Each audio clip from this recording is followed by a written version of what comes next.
Today's Top 5 Wednesday is top 5 favourite chapter headings, so let's do this.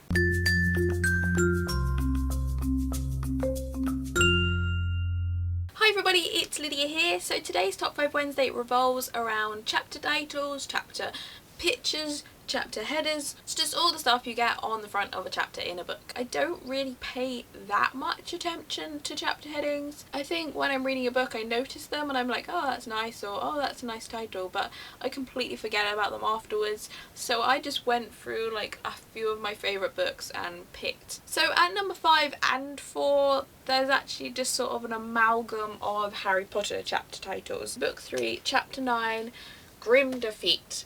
Because it's so punny. Oh, ha ha ha, J.K. Rowling, it's so funny. So that chapter, for those of you who don't remember, or those of you who haven't read the Harry Potter books, it's the one where Harry is playing Quidditch, football on broomsticks, for those of you who haven't read the books. He's playing Quidditch and he sees the Grim, which is a dog thing, and he faints. And then as a result Gryffindor are defeated in the Quidditch match.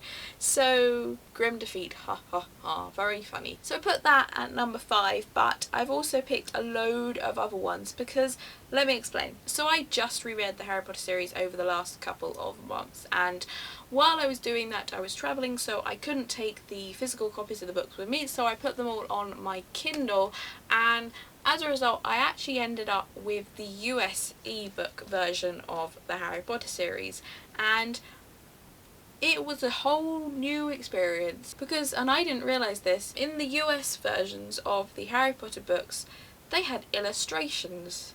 They had chapter illustrations on their books, and those of us in the UK, we didn't have any pictures in our books, so I was just like, wait a minute, there's pictures here, what's going on? It was an eye-opening experience. And some of those chapter illustrations were just so cool, so I picked a load of them. There were loads of them. Someone on Reddit actually put all the chapter illustrations on one like picture, so I will link that in the description below. If you're from the UK and you haven't seen them all anywhere and you haven't seen them, go check them out because some of them are really cool, but I'm just going to mention a couple of them now. First off, I'm going to mention Through the Trapdoor, which was the Philosopher's Stone / Sorcerer's Stone chapter 16, and it was basically just this picture of Fluffy. I just found it really amusing, honestly.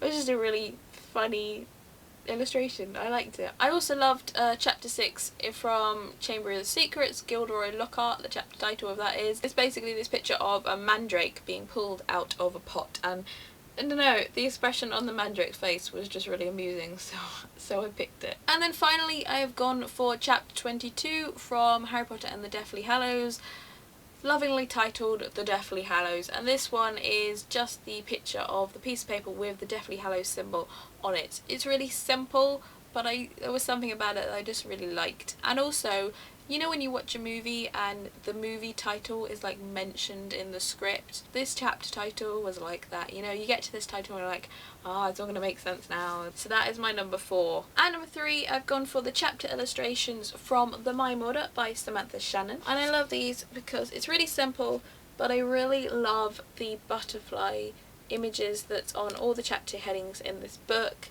It is a really simple design. It's actually not a butterfly, it's a moth, and if you read the books you'll understand what the significance of the moth is. It has a meaning. Before I go on to number 2, I just want to say a couple of weeks ago I Instagrammed a picture of this next chapter title because I loved it so much and it made me want to make a video about chapter headings, so I'm glad that this top 5 came this week. It was quite timely. Anyway, at number 2 I've gone for chapter 7 from The Queen of the Tearling by Erica Johansson, and it's called Ripples in the Pond, and I just really love that title. I read it and I was like, this is just so poetic. I love it. I really liked it. And I just want to say actually just about the chapter headings in general. On the front of all the chapters in the Tearling series there are little kind of quotes from either real world books, like there's Shakespeare quotes, I think there's a Faustus quote in there, so there are things like that, but there are also quotes from like fictional historical books from this world, and they're on the front of every single chapter, and I really love that about this series. It's just a really nice idea and it adds a certain realism to this book, which considering it's fantasy is kind of bizarre, but it really adds something to it, so I really like that. My number one is technically actually 2 chapter titles. First chapter title that is at my number one is Chapter 1 from The Hobbit by J.R.R. Tolkien, and that is An Unexpected Party. And I've also gone for A Long Expected Party from Chapter 1 of The Lord of the Rings, The Fellowship of the Ring. I love it when authors do this. It's a really nice little link between the 2 books. Yeah, so that's my number one favourite chapter heading. So that is it for my top 5 today. It's more like a top 10 after I've done all the Harry Potter ones, but what can you do? But that's it for me today. I will see you again soon, but until then, bye!